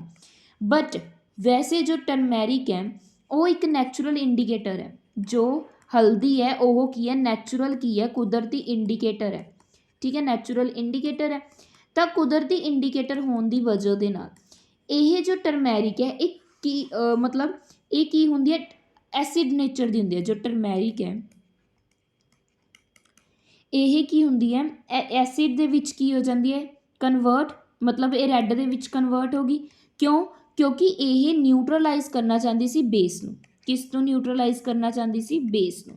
ਟਰਮੈਰਿਕ ਕੀ ਹੈ, ਐਸਿਡਿਕ ਦੇ ਵਿੱਚ ਕੀ ਹੈ, ਚੇਂਜ ਹੋ ਜਾਂਦੀ ਹੈ, ਮਤਲਬ ਰੈੱਡ ਦੇ ਵਿੱਚ ਚੇਂਜ ਹੋ ਜਾਂਦੀ ਹੈ ਤਾਂ ਕਿ ਉਹ ਬੇਸ ਨੂੰ ਕੀ ਕਰ ਸਕੇ, ਨਿਊਟਰਲਾਈਜ਼। ਮਤਲਬ ਟਰਮੈਰਿਕ ਕੀ ਹੋਗੀ, ਬੇਸ, ਜੋ ਕੀ ਹੈ ਰੈੱਡ ਕਲਰ ਦੇ ਵਿੱਚ ਕਨਵਰਟ ਹੋ ਗਈ। ਜੋ ਤਾਂ ਇਸ ਨੂੰ ਨਿਊਟਰਲਾਈਜ਼ ਕਰਨ ਦੇ ਲਈ ਟਰਮੈਰਿਕ ਐਸਿਡ ਕਿਸ 'ਚ ਕਨਵਰਟ ਹੋ ਜਾਂਦੀ ਹੈ, ਰੈੱਡ ਨੂੰ, ਤਾਂ ਕਿ ਉਹ ਨਿਊਟਰਲਾਈਜ਼ ਕਰ ਸਕੇ ਕਿਸ ਨੂੰ, ਆਹ ਜੋ ਬੇਸ ਪ੍ਰੈਜ਼ੈਂਟ ਹੈ। ਕਲੀਅਰ? ਸਮਝ ਆਇਆ? ਠੀਕ ਹੈ ਜੀ, ਉਮੀਦ ਹੈ ਤੁਹਾਨੂੰ ਸਮਝ ਆ ਚੁੱਕੀ। ਨੈਕਸਟ ਅਗਰ ਆਪਾਂ ਗੱਲ ਕਰੀਏ ਨੈਕਸਟ ਕੁਐਸਚਨ ਦੀ, ਵੇਟ, ਹਾਂਜੀ ਇਹ ਤਾਂ ਹੋ ਗਿਆ ਨਾ, 11 ਹੋ ਗਏ। ਨੈਕਸਟ ਆਪਾਂ ਗੱਲ ਕਰਾਂਗੇ 12th ਦੀ। ਹੂ ਡਿਸਕਵਰ ਐਕਸਰੇ, ਕਹਿੰਦੇ ਐਕਸਰੇ ਕਿੰਨਾ ਨੇ ਡਿਸਕਵਰ ਕੀਤਾ ਸੀ? ਤਾਂ ਅਗਰ ਆਪਾਂ ਗੱਲ ਕਰੀਏ, ਹਾਂਜੀ ਚੈਡਵਿਕ ਨੇ, ਨੋ। ਗੋਲਸਟਿਨ ਨੇ ਬਿਲਕੁਲ ਵੀ ਨਹੀਂ। ਰਦਰਫੋਰਡ ਨੇ ਵੀ ਨਹੀਂ ਕੀਤੀ ਸੀ। ਆਪਾਂ ਨੇ ਸਾਰਾ ਕੁਝ ਕੀਤਾ ਹੈ। ਰੋਇੰਟਗਨ ਨੇ ਕੀਤੀ ਸੀ। ਤਾਂ ਇਸ ਕੁਐਸਚਨ ਦਾ ਰਾਈਟ ਆਨਸਰ ਕੀ ਆ ਗਿਆ? Option B. ਤਾਂ ਇਸ ਤੋਂ ਪਲੀਜ਼ ਚੰਗੀ ਤਰ੍ਹਾਂ ਕਰ ਲਿਓ, ਇੱਦਾਂ ਦੇ ਕੁਐਸਚਨ ਬਣਦੇ ਆ ਕਿ ਕਿਸ ਨੇ ਕੀ ਡਿਸਕਵਰ ਕੀਤਾ। ਕਲੀਅਰ? ਨੈਕਸਟ ਆਪਾਂ ਗੱਲ ਕਰਦੇ ਹਾਂ ਨੈਕਸਟ ਕੁਐਸਚਨ ਦੀ। ਵੇਟ, ਹਾਂਜੀ ਨੈਕਸਟ 13 ਕੀ ਹੈ ਆਪਣੇ ਕੋਲ? What is the value of mass of electron, ਕਹਿੰਦੇ ਵੈਲਿਊ ਕੀ ਹੈ ਆਪਣੇ ਕੋਲ ਮਾਸ ਆਫ ਇਲੈਕਟ੍ਰੋਨ ਦੀ। ਹਾਂਜੀ ਅਗਰ ਗੱਲ ਕੀਤੀ ਜਾਵੇ, ਦੇਖੋ ਜੋ ਇਲੈਕਟ੍ਰੋਨ ਦੀ ਮਾਸ ਵੈਲਿਊ ਹੈ ਇਹਨਾਂ ਨੇ ਕਿੰਨੀ, ਅਗਰ ਆਪਾਂ ਗੱਲ ਕਰੀਏ ਅਕੋਰਡਿੰਗ ਟੂ ਆਪਸ਼ਨਸ, ਤਾਂ ਕਿਸ ਦੇ ਵਿੱਚ ਦਿੱਤੀ ਹੈ? 1.62 into 10 raised power -23, 1.63 into 10 raised power -24, 1.67 into 10 raised power -24, 1.66 into 10 raised power -23, clear kg। But अगर मैं गल करा मास ऑफ इलैक्ट्रॉन कितना हुंदा, 9.1 into 10 raised power -31 kg। But हाँ अगर अटोमिक मास यूनिट की गल करिए तो वह कितना हुंदा, 1.66 into 10 raised power -27 kg। Clear? ਤਾਂ ਇਹਨਾਂ ਅਕੋਰਡਿੰਗ ਕੋਈ ਵੀ ਆਪਸ਼ਨ ਕੀ ਹੈ ਠੀਕ ਨਹੀਂ ਬੈਠ ਰਹੀ, ਤਾਂ ਇਹ ਆਲ ਆਪਸ਼ਨ ਗਲਤ ਹੈ। ਬਟ ਇਸ ਤੋਂ ਇਲਾਵਾ ਅਗਰ ਇਹ ਤੁਹਾਨੂੰ ਦੋਨੋਂ ਆਪਸ਼ਨਸ ਮਿਲਦੀਆਂ ਕਿਤੇ ਵੀ ਤਾਂ ਤੁਸੀਂ ਇਹਨਾਂ 'ਤੇ ਜਾਓਗੇ। ਬਟ ਹੁਣ ਅਗਰ ਇੱਦਾਂ ਦਾ ਕੁਐਸਚਨ ਆ ਜਾਏ ਤਾਂ ਆਨਸਰ ਤਾਂ ਦੇਣਾ ਪਊ, ਤਾਂ ਤੁਸੀਂ ਇਸ 'ਤੇ ਜਾਓਗੇ ਆਪਸ਼ਨ ਡੀ 'ਤੇ। ਕਲੀਅਰ? ਕਿਉਂਕਿ ਇਹ ਨੀਅਰ ਅਬਾਊਟ ਕੀ ਹੈ, ਠੀਕ ਹੈ, ਮਤਲਬ ਪਾਵਰ ਥੋੜ੍ਹੀ ਜਿਹੀ ਚੇਂਜ ਕੀਤੀ ਹੋਈ ਹੈ, ਬਟ ਆਪਾਂ ਇਸੇ ਦੇ ਨਾਲ ਜਾਵਾਂਗੇ। ਕਲੀਅਰ? ਨੈਕਸਟ ਅਗਰ ਆਪਾਂ ਗੱਲ ਕਰੀਏ, who is the famous as father of nuclear physics, ਕਿੰਨਾਂ ਨੂੰ ਨਿਊਕਲੀਅਰ ਫਿਜ਼ਿਕਸ ਦੇ ਨਾਮ ਤੋਂ ਜਾਣਿਆ ਜਾਂਦਾ ਹੈ? ਰਦਰਫੋਰਡ, ਗੋਲਸਟਿਨ, ਜੇ ਥੋਮਸਨ, ਸਰ ਆਈਜ਼ੈਕ ਨਿਊਟਨ। ਤਾਂ ਦੇਖੋ ਰਦਰਫੋਰਡ ਜੋ ਸਾਇੰਟਿਸਟ ਹੋਏ ਨੇ ਉਹਨਾਂ ਨੇ ਕੀ ਹੈ, ਨਿਊਕਲੀਅਸ ਦੀ ਡਿਸਕਵਰੀ ਕੀਤੀ ਸੀ। ਤਾਂ ਇਸ ਲਈ ਇਸ ਕੁਐਸਚਨ ਦਾ ਰਾਈਟ ਆਨਸਰ ਆਪਸ਼ਨ ਏ ਹੋ ਗਿਆ, ਕਿਉਂਕਿ ਰਦਰਫੋਰਡ ਨੂੰ ਹੀ ਫਾਦਰ ਆਫ ਨਿਊਕਲੀਅਰ ਫਿਜ਼ਿਕਸ ਕਿਹਾ ਜਾਂਦਾ ਹੈ। ਕਲੀਅਰ? Nucleus physics. ਨੈਕਸਟ ਆਪਾਂ ਗੱਲ ਕਰਾਂਗੇ 15 ਕੁਐਸਚਨ ਦੀ। Rutherford's model of atom was unable to explain, Rutherford ਦਾ ਜੋ ਮੋਡਲ ਸੀਗਾ, ਜੋ ਤੁਸੀਂ ਸਭ ਨੇ ਕੀਤਾ ਹੋਣਾ, ਉਹ ਕੀ ਚੀਜ਼ ਐਕਸਪਲੇਨ ਨਹੀਂ ਕਰ ਪਾਏ ਸੀ? ਰਿਜ਼ਲਟ ਆਫ ਅਲਫਾ ਰੇ ਸਕੈਟਰਿੰਗ ਐਕਸਪੈਰੀਮੈਂਟ, ਨਹੀਂ ਇਹ ਤਾਂ ਬਹੁਤ ਚੰਗੀ ਤਰ੍ਹਾਂ ਦੱਸਿਆ ਸੀ। ਨਿਊਟਰੈਲਿਟੀ ਆਫ ਐਨ ਐਟਮ, ਇਹ ਵੀ ਹੋ ਗਿਆ ਸੀ। ਰਿਜ਼ਲਟ ਆਫ ਕੈਥੋਡ ਰੇ ਐਕਸਪੈਰੀਮੈਂਟ, ਨੋ ਇਹ ਕੁਛ ਵੀ ਨਹੀਂ ਸੀ ਇੱਦਾਂ ਦਾ। ਕੀ ਨਹੀਂ ਦੱਸਿਆ ਸੀ? Stability of atom. ਤਾਂ ਇਸ ਕੁਐਸਚਨ ਦਾ ਰਾਈਟ ਆਨਸਰ ਕੀ ਹੋ ਗਿਆ? Option D. ਉਹਨਾਂ ਨੇ ਸਟੇਬਿਲਿਟੀ ਐਟਮ ਦੀ ਨਹੀਂ ਦੱਸੀ ਸੀਗੀ। ਉਹਨਾਂ ਨੇ ਕੀ ਕਿਹਾ ਸੀ ਕਿ ਕੋਈ ਵੀ ਜੋ ਐਟਮ ਹੈ ਉਸਦੇ ਜੋ ਅਰਾਊਂਡ, ਨਿਊਕਲੀਅਸ ਦੇ ਅਰਾਊਂਡ ਜੋ ਇਲੈਕਟ੍ਰੋਨ ਘੁੰਮ ਰਿਹਾ, ਕਹਿੰਦੇ ਇਹ ਰਿਵੋਲਵਿੰਗ ਕਰਕੇ ਜੋ ਇਲੈਕਟ੍ਰੋਨ ਹੈ ਇਹ ਲੂਜ਼ ਕਰਦੇ ਨੇ ਆਪਣੀ ਐਨਰਜੀ, ਜਿਸ ਕਾਰਨ ਇਹ ਕੀ ਹੋ ਜਾਂਦੇ ਨੇ? ਅਨਸਟੇਬਲ। ਕੀ ਹੋ ਜਾਂਦੇ ਨੇ? ਅਨਸਟੇਬਲ ਹੋ ਜਾਂਦੇ ਨੇ। ਤਾਂ ਇਸ ਲਈ ਸਟੇਬਿਲਿਟੀ ਦੀ ਗੱਲ ਜੋ ਰਦਰਫੋਰਡ ਹੋਏ ਸੀਗੇ ਉਹਨਾਂ ਨੇ ਆਪਣੇ ਐਕਸਪੈਰੀਮੈਂਟ 'ਚ ਨਹੀਂ ਕੀਤੀ ਸੀ। ਕਲੀਅਰ? ਤਾਂ ਇਸ ਕੁਐਸਚਨ ਦਾ ਰਾਈਟ ਆਂਸਰ ਕੀ ਹੋ ਗਿਆ ਆਪਸ਼ਨ ਡੀ ਅਨਏਬਲ ਦੇਖ ਲਿਓ ਠੀਕ ਹੈ ਪੀਟੈਟ ਦੇ ਵਿੱਚ ਆਇਆ ਹੈ 2014 ਦੇ ਵਿੱਚ ਐਂਡ ਦਿਸ ਵਨ ਕੁਐਸਚਨ 2013 ਦੇ ਵਿੱਚ if one more neutron is added to helium nucleus ਦਾ ਰਿਜ਼ਲਟ ਇਜ਼ ਕਹਿੰਦੇ ਅਗਰ ਮੈਂ ਇੱਕ ਹੋਰ ਨਿਊਟਰੋਨ ਨੂੰ ਐਡ ਕਰ ਦਿੰਨਾ ਹੀਲੀਅਮ ਨਿਊਕਲੀਅਸ ਦੇ ਵਿੱਚ ਤਾਂ ਕੀ ਹੋ ਜਾਂਦਾ ਦੇਖੋ ਅਗਰ ਮੈਂ ਗੱਲ ਕਰਾਂ ਨਿਊਟਰੋਨ ਦੀ ਨਿਊਟਰੋਨ ਦਾ ਮਤਲਬ ਜਿਸ 'ਤੇ ਕੋਈ ਵੀ ਚਾਰਜ ਨਹੀਂ ਹੁੰਦਾ ਜੋ ਜ਼ਿਆਦਾ ਫਰਕ ਨਹੀਂ ਪਾਉਂਦਾ ਠੀਕ ਹੈ ਤਾਂ ਆਪਣੇ ਕੋਲ ਕੀ ਹੋ ਜਾਂਦਾ ਜਦੋਂ ਮੈਂ ਨਿਊਟਰੋਨ ਨੂੰ ਐਡ ਕਰਦੀ ਹਾਂ ਹੀਲੀਅਮ ਨਿਊਕਲੀਅਸ ਦੇ ਵਿੱਚ ਤਾਂ ਇੱਕ ਨਵਾਂ ਐਟਮ ਬਣ ਜਾਂਦਾ ਹੈ ਨਿਊ ਐਟਮ ਬਣ ਜਾਂਦਾ ਹੈ ਠੀਕ ਹੈ ਬਟ ਇਹਦੇ ਇਸ ਨਿਊ ਐਟਮ ਦੇ ਵਿੱਚ ਜੋ ਇਲੈਕਟ੍ਰੋਨ ਨੇ ਉਹ ਤਾਂ ਸੇਮ ਰਹੇ ਨਾ ਇਲੈਕਟ੍ਰੋਨਸ ਤਾਂ ਫਰਕ ਹੀ ਨਹੀਂ ਆਇਆ ਕਿਉਂਕਿ ਚੇਂਜ ਕੀ ਕੀਤਾ ਗਿਆ ਸਿਰਫ ਨਿਊਟਰੋਨ ਜਿਹਦੇ ਕਰਕੇ ਕੈਮੀਕਲ ਪ੍ਰੋਪਰਟੀਜ਼ ਵੀ ਆਲਮੋਸਟ ਸੇਮ ਰਹਿਣਗੀਆਂ ਕੈਮੀਕਲ ਪ੍ਰੋਪਰਟੀਜ਼ 'ਚ ਵੀ ਕੋਈ ਵੀ ਚੇਂਜ ਨਹੀਂ ਆਊਗਾ ਉਹ ਵੀ ਕੀ ਰਹਿਣਗੀਆਂ ਸੇਮ ਰਹਿਣਗੀਆਂ ਤਾਂ ਇੱਕ ਜੋ ਸਟੇਬਲ ਐਟਮ ਹੈ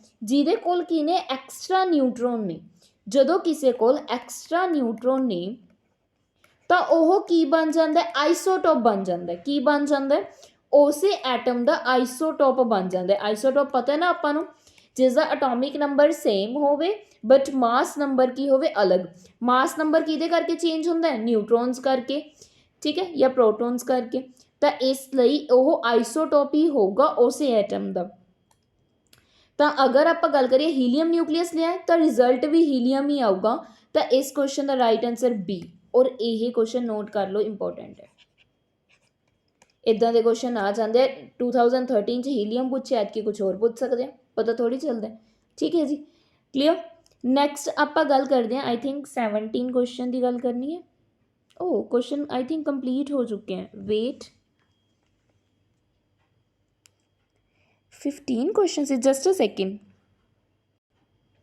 वेट हैगे है हाँ जी 16 क्वेश्चन देखो isotope of an element have कहते जो आइसोटोप होंगे किसी भी एलीमेंट के ਉਹਦੇ ਕੋਲ ਕੀ ਹੁੰਦਾ same physical properties different chemical properties different number of neutrons या डिफरेंट एटॉमिक नंबर तो देखो ऑप्शंस देखते हैं सब तो पहला जो आइसोटोप्स ने पहली गल तो इन्हों का जो एटॉमिक नंबर होंगे सेम होंगे ठीक है आइसोटोप दे विच अगर मैं गल करा जो न्यूट्रॉन्स ने यस ये अलग अलग होंगे है क्योंकि हुणे आपां ने की है गल की है ठीक है जी कि इसके जो न्यूट्रॉन्स ने वो अलग होंगे तां ही उन्हों का मास की हो जाता है अलग हो जाता है बट एटॉमिक नंबर की रहिंदा सेम रहिंदा हाँ जी बट कैमिकल प्रॉपर्टीज़ की रहिंदियां ने सेम तो ये ऑप्शन की है कट गई फिजिकल प्रॉपर्टीज़ अलग हो जाते तो ये भी कट गई तो इस क्वेश्चन का राइट आंसर क्या आ गया ऑप्शन सी आ गया क्लीयर नैक्सट गल करांगे 17 क्वेश्चन की number of valence electron in chlorine they which valence electron किन्ने हुंदे आ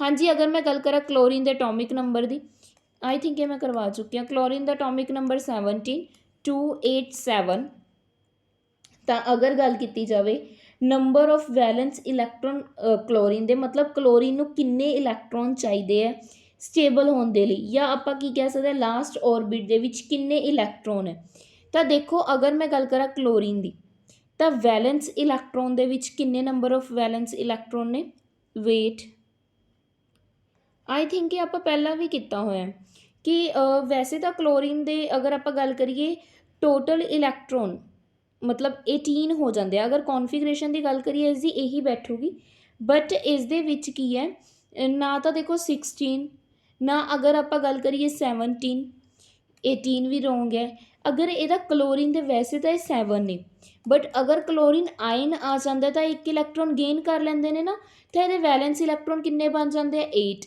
तो इस क्वेश्चन का राइट आंसर की हो जाऊगा ऑप्शन बी हो जाऊगा क्लीयर कि total number of valence electron chlorine आइन दे विच की हो जाते हैं 8 तो अगर इदां दा क्वेश्चन बनया ना तुसीं 8 करके आई हो ठीक है जी क्योंकि 16 17 18 ये तो किसी तरीके नाल भी नहीं बन रहे which one of the following is correct electronic configuration of sodium की करैक्ट इलैक्ट्रॉनिक कॉन्फिगरेशन की है देखो अगर मैं गल करा सोडियम का एटॉमिक नंबर कितना हुंदा अपने कोल 11 हाँ जी एटॉमिक नंबर कितना हुंदा 11 तो 11 की कॉन्फिगरेशन किस तरह ना लिखते हैं आप 2 8 1 तो इस क्वेश्चन का राइट आंसर क्या आ गया ऑप्शन डी आ गया क्लीयर उम्मीद है 18 क्वेश्चन क्लीयर हो चुके हैं नैक्सट गल करांगे 19 क्वेश्चन की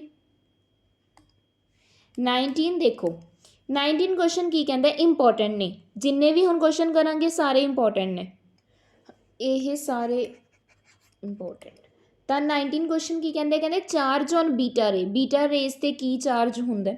ਦੇਖੋ ਜੋ ਬੀਟਾ ਪਾਰਟੀਕਲਸ ਨੇ ਜਾਂ ਬੀਟਾ ਰੇਜ਼ ਨੇ ਕਿ ਇਹ ਨਾ ਬਹੁਤ ਜ਼ਿਆਦਾ એનર્ਜੀ ਵਾਲੀਆਂ ਹੁੰਦੀਆਂ ਨੇ, એનર્ਜੈਟਿਕ ਹੁੰਦੀਆਂ ਨੇ, ਕਲੀਅਰ, ਜਿਹਦੇ ਕਰਕੇ ਇਹ ਕੀ ਕਰਦੀਆਂ ਨੇ, ਮਤਲਬ ਜਦੋਂ ਇਲੈਕਟ੍ਰੋਨ ਤੋਂ ਲਿਬਰੀਏਟ ਹੁੰਦੀਆਂ ਨੇ, ਮਤਲਬ ਇਨਰ ਜੋ ਨਿਊਕਲੀਅਸ ਹੈ ਉਹਦੇ ਵਿੱਚ ਜਦੋਂ ਇਲੈਕਟ੍ਰੋਨ ਬਾਹਰ ਜਾਂਦਾ, એનર્ਜੀ ਵਾਲੀਆਂ ਹੋਣ ਕਰਕੇ ਇਹਨਾਂ ਦਾ ਮਾਸ ਜ਼ਿਆਦਾ ਨਹੀਂ ਹੁੰਦਾ, ਬਟ ਜੋ ਇਹਨਾਂ ਦਾ ਚਾਰਜ ਹੁੰਦਾ ਉਹ ਕੀ ਹੁੰਦਾ, ਨੈਗੇਟਿਵ। ਇਹਨਾਂ ਦਾ ਚਾਰਜ ਕੀ ਹੁੰਦਾ, ਨੈਗੇਟਿਵ ਹੁੰਦਾ ਇਨ ਨੇਚਰ।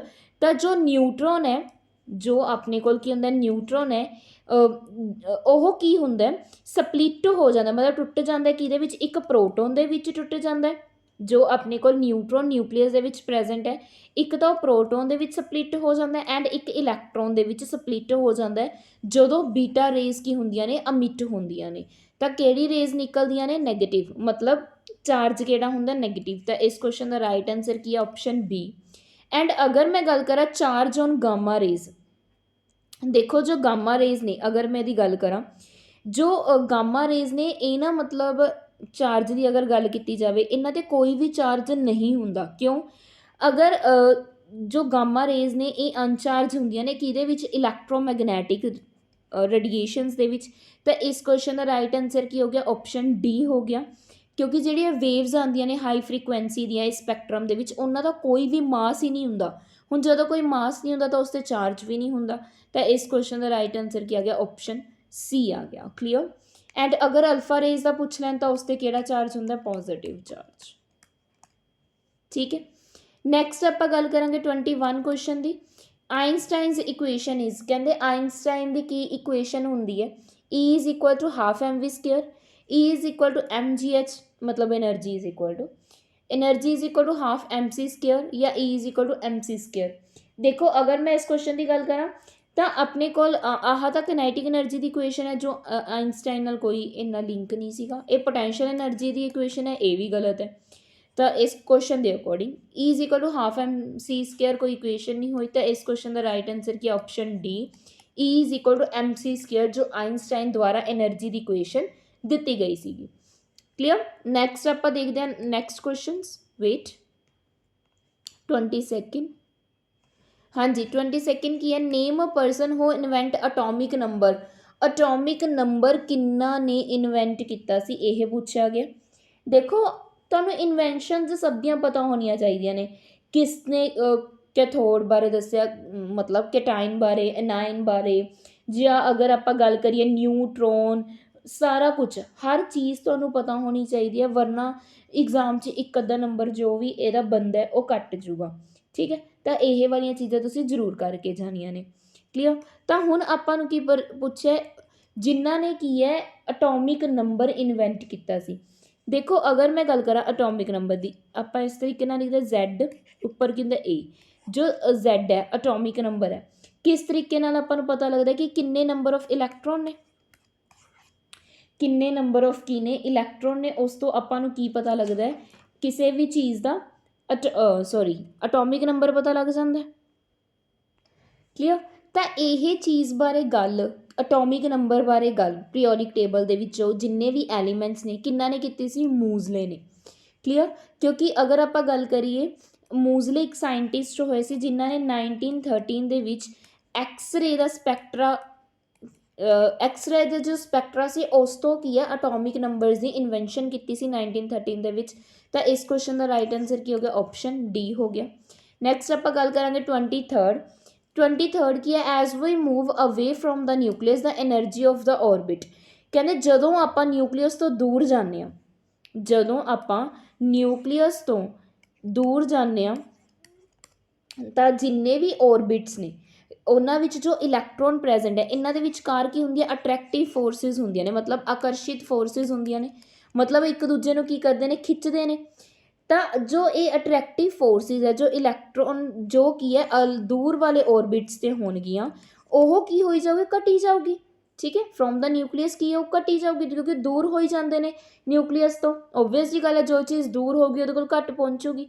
ਤਾਂ ਜਿਹਦੇ ਕਰਕੇ ਜੋ ਐਨਰਜੀ ਹੁੰਦੀ ਹੈ ਔਰਬਿਟ ਦੀ ਉਹ ਕੰਟੀਨਿਊਸਲੀ ਕੀ ਹੁੰਦੀ ਰਹਿੰਦੀ ਹੈ ਇਨਕਰੀਜ਼ ਕੀ ਹੁੰਦੀ ਰਹਿੰਦੀ ਹੈ ਇਨਕਰੀਜ਼ ਤਾਂ ਇਸ ਕੁਐਸਚਨ ਦਾ ਰਾਈਟ ਆਨਸਰ ਕੀ ਆਊਗਾ ਇਨਕਰੀਜ਼ ਆਏਗਾ ਕਲੀਅਰ ਤਾਂ ਮਤਲਬ ਆਪਸ਼ਨ ਬੀ ਕੀ ਹੋ ਗਿਆ ਆਪਣੇ ਕੋਲ ਰਾਈਟ ਹੋ ਗਿਆ option B is right next ਕੀ ਹੈ ਇਲੈਕਟ੍ਰੋਨਸ ਹੈਵ ਕਹਿੰਦੇ ਇਲੈਕਟ੍ਰੋਨ ਕੀ ਕੋਲ ਕੀ ਹੁੰਦਾ mass only charge only no mass no charge mass and charge both ਤਾਂ ਜੋ ਇਲੈਕਟ੍ਰੋਨਸ ਹੁੰਦੇ ਆ ਜੋ ਆਊਟਰ ਮੋਸਟ ਸ਼ੈਲ ਦੇ ਵਿੱਚ ਹੁੰਦੇ ਆ ਉਹਨਾਂ ਕੋਲ ਦੋਨੇ ਚੀਜ਼ਾਂ ਹੁੰਦੀਆਂ ਮਾਸ ਵੀ ਹੁੰਦਾ ਐਂਡ ਚਾਰਜ ਵੀ ਹੁੰਦਾ ਇਸ ਕੁਐਸਚਨ ਦਾ ਰਾਈਟ ਆਨਸਰ ਵੀ ਕੀ ਹੋ ਗਿਆ ਆਪਸ਼ਨ ਡੀ ਉਮੀਦ ਹੈ ਤੁਹਾਨੂੰ ਕੁਐਸਚਨ ਕੀ ਹੈ ਸਮਝ ਆ ਚੁੱਕਿਆ ਕਲੀਅਰ ਹੋ ਚੁੱਕਿਆ ਕੰਸੈਪਟ ਕੋਈ ਡਾਊਟ ਨਹੀਂ ਹੋਣਾ ਹਾਂਜੀ ਅਗਰ ਤੁਹਾਨੂੰ ਕੁਐਸਚਨਸ ਵਧੀਆ ਲੱਗਿਆ ਤਾਂ ਵੀਡੀਓ ਨੂੰ ਲਾਈਕ ਕਰਨਾ ਨਾ ਭੁੱਲਿਓ ਸ਼ੇਅਰ ਕਰ ਦਿਓ ਜਿੰਨਾ ਵੀ ਬੱਚਿਆਂ ਨੇ ETT and PTET the exam ਦੇਣਾ ਜ਼ਰੂਰ ਸ਼ੇਅਰ ਕਰੋ ਠੀਕ ਹੈ ਜੀ ਐਂਡ ਕਮੈਂਟ ਸੈਕਸ਼ਨ ਦੇ ਵਿੱਚ ਮੈਨੂੰ ਦੱਸਿਓ ਤੁਹਾਡੇ ਕਿੰਨੇ ਕੁਐਸਚਨਸ ਠੀਕ ਹੋਏ ਹੈ ਐਂਡ ਤੁਹਾਨੂੰ ਵੀਡੀਓ ਕਿੱਦਾਂ ਦੀ ਲੱਗੀ ਹੈ ਅਗਰ ਤੁਸੀਂ ਨਿਊ ਹੋ ਤਾਂ ਟੈਲੀਗ੍ਰਾਮ ਗਰੁੱਪ ਨੂੰ ਜੁਆਇਨ ਕਰ ਲਿਓ ਡਿਸਕ੍ਰਿਪਸ਼ਨ ਬਾਕਸ ਦੇ ਵਿੱਚ ਲਿੰਕ ਦਿੱਤੇ ਹੋਏ ਆ ਐਂਡ ਚੈਨਲ ਨੂੰ ਸਬਸਕ੍ਰਾਈਬ ਜ਼ਰੂਰ ਕਰ ਲਿਓ ਠੀਕ ਹੈ ਜੀ thank you so much thank you